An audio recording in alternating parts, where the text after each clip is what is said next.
Well, well, well, well, well, well, well, well, well. It's time for another haul. That man and his merch. Hello and welcome to That Man. This is a haul. Yes, because I'm going to be so creative and inspired and I just want to show off what I've bought. And you can too, because there's nothing wrong with that. And let me know what you've been buying. This is actually for September/October, and yeah, we've got a tantalising large haul here for you guys. Let's have a look at it. First up is Volume 2 of Komi Can't Communicate. This is ultimately became that series I end up buying each month because, not each month, whenever it's actually out. Because I pick up Dr. Stone and Golden Kamuy, and it's 3 for 2 on Viz ones, and I always tend to need a third title to get for free. So Komi Can't Communicate is quite possibly one of the best examples of a series that is worth getting for free. In fact, most series are, except Naruto. You pay for that one. But yeah, Komi Can't Communicate is an absolutely fantastic, fun title. Really fun slice of life. I'm enjoying it. I'm not quite enjoying it as much as Watamote, and Volume 2 didn't seem quite as fun as Volume 1. It's kind of feeling a little bit more of the same, but I'm really enjoying how it's kind of proposing what is a friend, what is a good person, and all of that stuff. It's definitely one to keep an eye out if you like slice of life comedies. The next one is Dr. Stone Volume 7, the Christmas one. Yeah, I don't know why they've chosen a Christmas volume, a Christmassy looking volume on here, but yeah, it feels very shiny, very shiny and interesting. This is pretty much, it's a little bit ahead of where the anime is at the moment. I think the anime is probably going to take over the Viz releases before long, but yeah, it's Dr. Stone. It's one of my favourite series that's ongoing at the moment. After One Piece, it's probably the thing I'm most excited to read each month, and I really need to get back to covering Dr. Stone. I was doing it every week at one point, and then I just stopped. But yeah, yeah. Nice cover, very Christmassy, even though there's nothing Christmassy about it. The next one is Golden Kamuy Volume 11, and yeah, the last volume of Golden Kamuy I actually read was Volume 5. I really need to catch up with it because easily this is one of my favourite series. I'm not going to lie, I was a bit naughty and I basically ran ahead and read everything that was ongoing at the time, and I think it was Volume 1 to 4 or something was out. So yeah, I was naughty, but I'm buying them now, and that's what's important. And I will get back to them. I think it might be my next big read of stuff. One of the things I have been doing is for this particular video, I have been buying stuff that I've had my eye on. I've been buying stuff that I've wanted, and I've been catching up with a lot of series, and that we will go into that a little bit later on with what I mean by catching up. But this was on 3 for 2, and yeah, I can't complain about that. I need to take that sticker off. As you can tell, I so care about how the spines look, and I will just leave them on. I'll take them off eventually, but it's not a pressing issue at the moment. Next up is Planetes. A few months ago I managed to pick up Volume 2 because it was out of print, and it's one that I've really wanted to read, and I've had Volume 2 on my shelf for quite some time now, and I haven't read it because of course I haven't. And I picked up Volume 1 because it usually does help when you've got Volume 1 before Volume 2. Usually, otherwise things get a little bit confused and you don't really know what's going on. But yes, I picked up Volume 1 of this 2-part series, and I've now got the full collection of it. It also happens to be one of 2 Dark Horse manga that I actually own. Well done me. Next up is, this is on the back of what I bought in Japan, and that was Volume 88? I think, of One Piece. I love this cover. I absolutely adore this cover. This is one of my favourite covers, where it's just like the normal square that we've got is like the background characters, the allies, and then we've got the main crew in like the kind of shattered mirror kind of. It says it's like there's one picture before and then Luffy's smashing through it. I just love the whole of this design, and it's more One Piece, more of Whole Cake Island, which is always a good one. Another One Piece one was volume 90, I think, Bad End Musical, and this is the Luffy versus Katakuri, the climax of the fight, and my god, it is easily one of the best fights in the entire series, proving that the series has not completely lost itself. It's still an absolute fantastic. I don't know why I kind of get like a Whitebeard impression just there. I keep looking at it, it's like, what? When was Whitebeard in this one? I don't know why. But Katakuri vs Luffy, an absolute fantastic fight. Fantastic.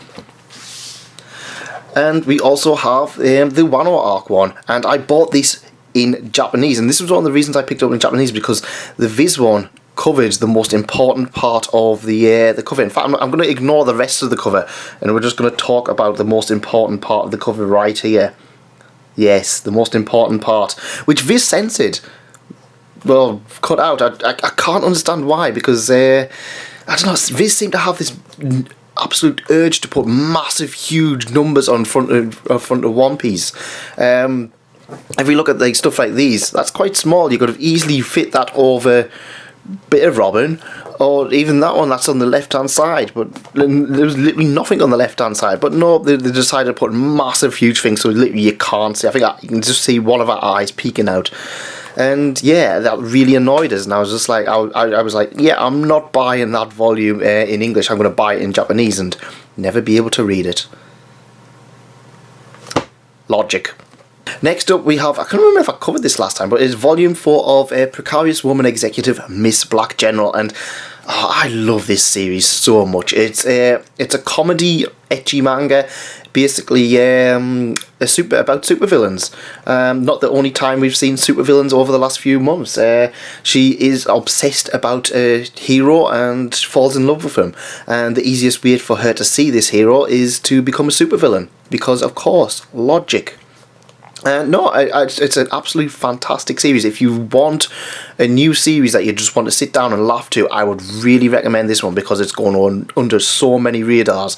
It's by 7 Seas, and they say it's just a lot of fun.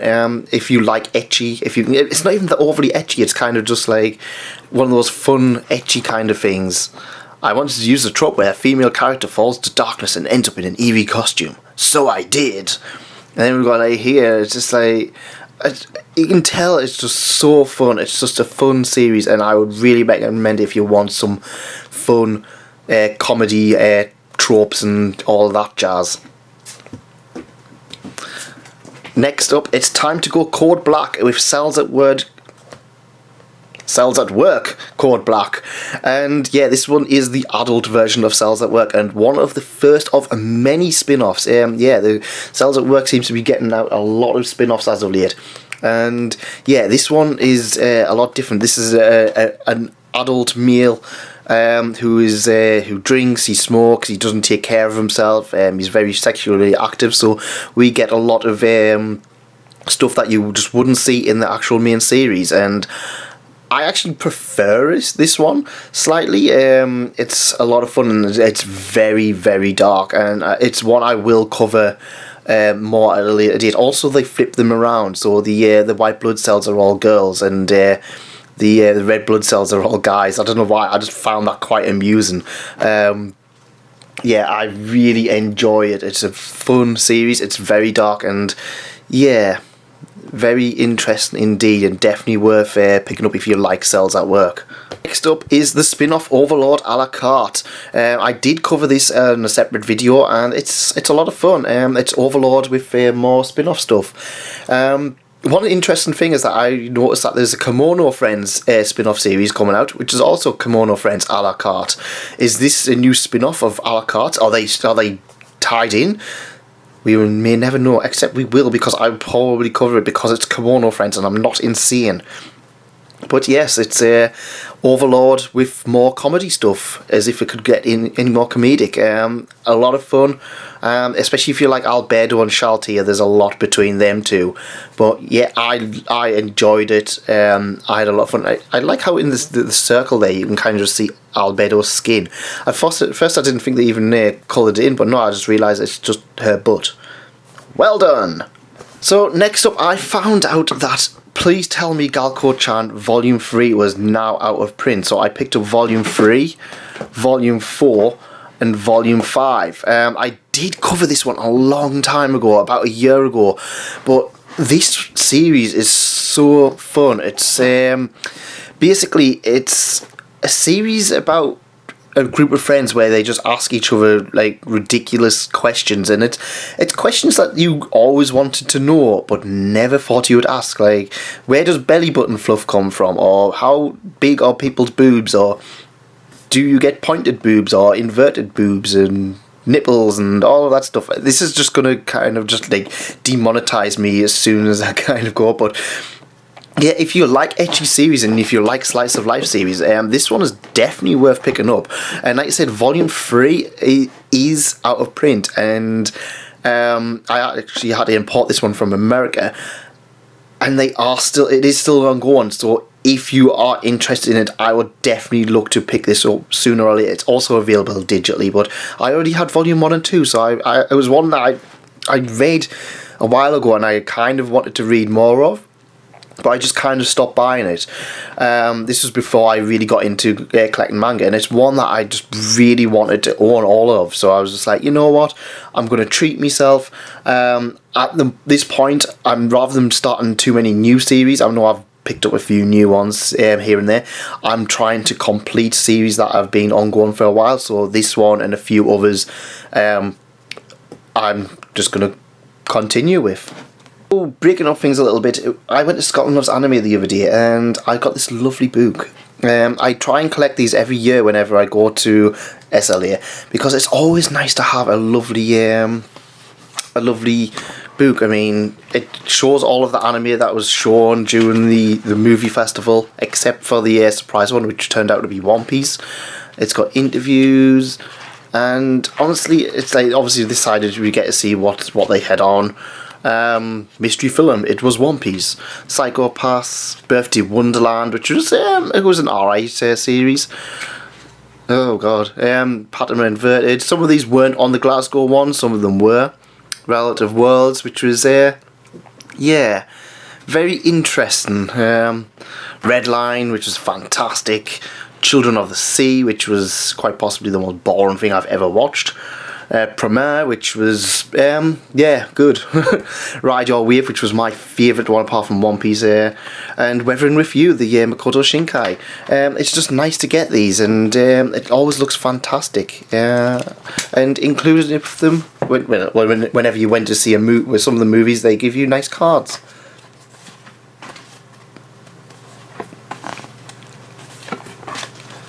As you can see, I got some doubles with some. They were just handing them out whenever you do, so I was like popping to the toilet before I went and ended up with 2. Oh well. But yeah, it's a lovely package, and I really recommend picking these up if you ever go to Scotland Loves Anime. It's a magazine, but it's a nice collectible and a nice memento from a lovely weekend. Unless you didn't like One Piece and then you were like, Argh. Next up, we continue with our favourite Dragon Maid, Elma's Office Diary, and this one, oh yeah, this was so much fun. I absolutely adore the Elma spin-off because it's just nice and easy to read, and it's about food and it's about Elma, and usually the other guys appear more than they do in the main series. Yeah, honestly, I can't recommend this one enough. If you like Dragon Maid, it's definitely worth picking up. This one, I can't comment on it because it's still sealed. This one was an interesting one because I bought this as soon as it came out, and I had loads of issues with it being delivered. I had to wait 10 weeks because it got lost in post, and then they just sent out another one. Although it came back and they said, you can either have a refund or we'll send it out, and I was like, well, I want it, so. But yeah, this is done by the people who did High School of the Dead and Triage X. Well, at least the art is anyway, and it's Magical Girls. I haven't read it yet, but It's looking good. And it's sealed, which means one of two things. One, it's gonna have hentai, really explicit stuff, or two, there's gonna be a free card. I think it's gonna be the free card. What could possibly go wrong? Next up is a series that I've talked about a few times on the channel, and I did an exclusive haul thing here. Let's see here, it might be it'll be somewhere on the channel. Go subscribe and check it out. And that's No Guns Life, and yeah, this is an interesting story. It's a noir about a man with a gun for his head. He's actually got an anime out at the moment, which is definitely worth picking up, and yeah, I really enjoyed this one. It was a nice change from the usual ecchi that I'm usually reading, and I like to have that change of pace every now and again. Next up is another one I've continued a few times, and this is Uzaki-Chan Wants to Hang Out, which is probably going to be one of my favourite series of this year. It's nice and 3D. Can we get the shine on it? Oh, there we go. As you can see, there's a shine on the 3D. And yeah, this is about a girl with big boobs who wants to hang out. Well, she's a tomboy and she's a little bit more interesting. She's a small girl and she's got a cute snaggle skin. Yeah, there's a lot of great things about this series, and again, it's another one that I covered individually, and I would really recommend you guys check out. Fantastic series, and one that I really enjoyed my time with. Next up is, yes, it's our favourite small child, is Yotsuba and Volume 14, and this completes my Yotsuba collection until they release more. It's been a wild ride, yeah, and it's been very difficult to find something to replace Yotsuba by my nightly read.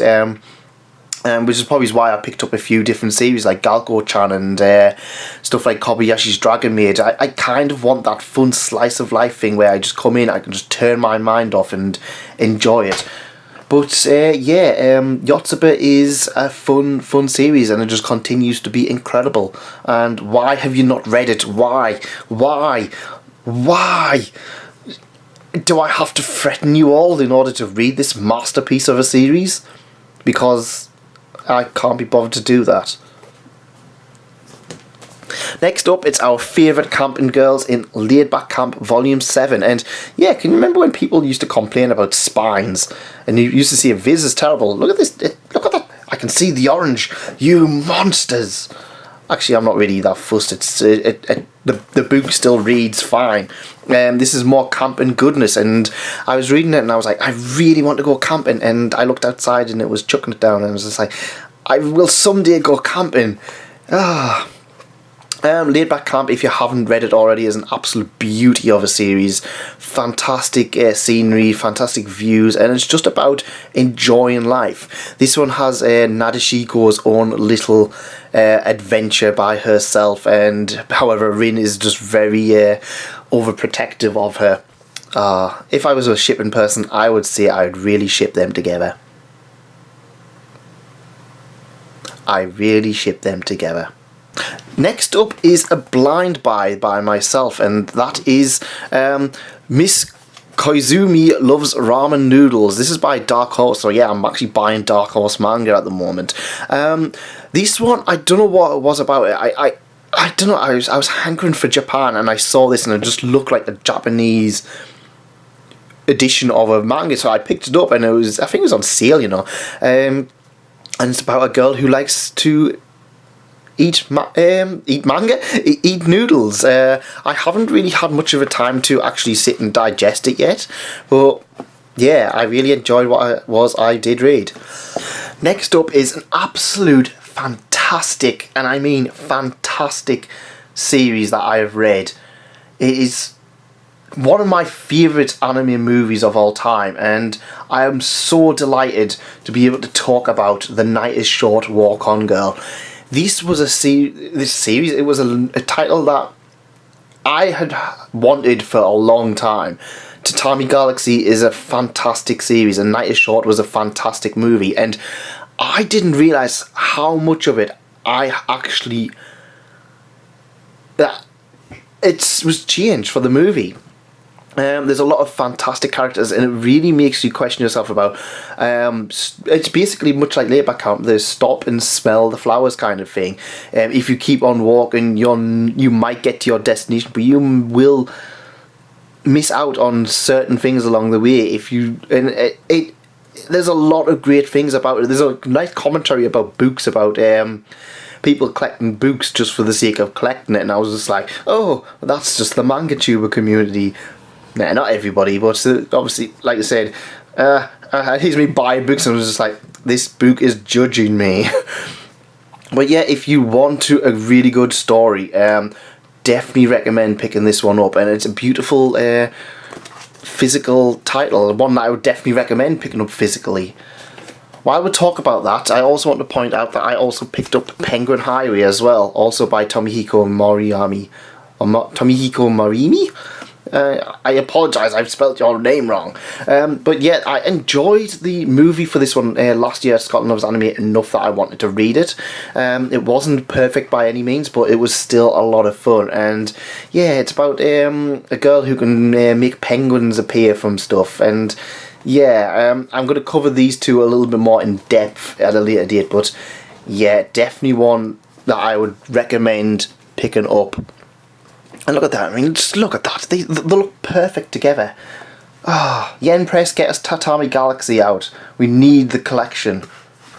So, the last ones in this massive pile is Silver Spoon Volume 7, Silver Spoon Volume 8, Silver Spoon Volume 9, and Silver Spoon Volume 10. So, there's a reason behind this. I started reading Silver Spoon again. I had volume 5 and 6, I believe it was, to read. And I read them in very quickly. And I was just like, oh, you know what, I'll get volume 7. I think it was like £6 or something. It was a little bit cheaper. And I bought that, and then I got a message saying, oh, volume 8's £6. So I was like, oh, I'll buy both of them. And last week when I was at Scotland Loves Anime, I went to Forbidden Planet, and they had 3 for 2 on all manga. Like I said, all manga. Usually it's just Viz volumes, but this was all of the manga. So, yeah, I couldn't see a no to that. I'm not insane. So I went out and bought volume 9 and volume 10, which I believe gets me up to date of what they've actually released over here. And yeah, it's a fantastic series. I've talked about it at length a few times on here, but it is one that I would really recommend you guys pick up if you like Full Metal Alchemist. I like this more than Full Metal Alchemist by quite a bit. But yeah, it's definitely one that I would recommend people check out at some point. It's a lot of fun. So I bought 2 volumes of Silver Spoon while I was away. But what is the last one? What did I get for free? And that was The Saga of Tanya the Evil, Volume 6. Yeah, it's not really a climatic thing, it's just, yeah, I bought this too. Fantastic series, absolutely love this one. It's ridiculous, it's over the top, but it's set in a war, and we don't get many war light novels. I'm actually only on to volume 5. I kind of bought this because there wasn't really anything else. I could have gotten Delicious and Dungeon, but then I kind of felt, no, the volume 3 wasn't particularly nice, and I didn't want to buy volume 4 onwards. That'll be my next thing I'll probably end up picking up. But Saga of Tanya the Evil, fantastic series, and I'm glad I managed to get volume 6 after all this time, because I haven't been good with keeping up with it. I think that might have to be my next one I read. That and ReZero have definitely fallen behind quite a bit. And that's it from me. A massive haul, like I said, for me. I am planning on reading as much of these as I can, and interestingly enough, it was very much not light novel centric. Usually these are kind of like, it's mixed between light novels and normal stuff. I think I only had 1, 2, 3 light novels. Yeah, don't look at me digital collection, that's just insane of light novels at the moment. And this isn't all of the stuff I've bought. Again, this is going to be up to this point in October. because we've got Overlord, we've got Watermode, and I've got a few other things that's coming out. Still, that I'm still waiting on. There's a lot of these things that I've been waiting for quite some time. But yeah, I'm going to catch up on these. My plan is at the moment is to not really buy too much. But I said that last month, and this is probably my biggest haul. Naughty me. But yeah, I'll just be having a look to see what's actually out, and I'm going to try not buy stuff. Like every Zero's out in a few weeks, and I'm not I've not read Volume 10, so I'm like, but I might try and read get Delicious and Dungeon or something maybe, or anything else that's getting. I think these three might be getting more volumes out. The life of manga is just evil.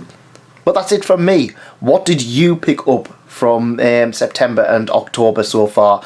And is there any of these that you are interested in? Let me know in the comments. And like and subscribe and be awesome. Do your own haul. Do your own thing. Be excellent to everybody.